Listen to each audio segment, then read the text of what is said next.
खिलाफ प्रोपेगेंडा कर रही है। पाकिस्तान तहरीक इंसाफ के चेयरमैन इमरान खान ने कहा है कि सियासी मुखालिफिन PTI की मकबूलियत से खौफ होकर ऐसा कर रहे हैं।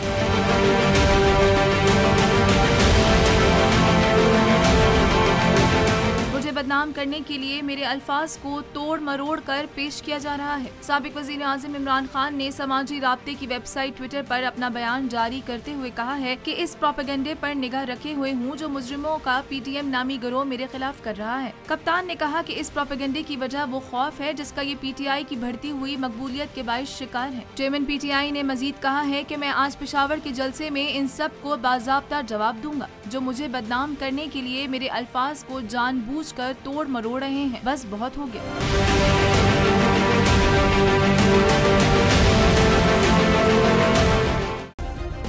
सब्सक्राइब करें और बेल दबाएं ताकि कोई खबर रह न जाए।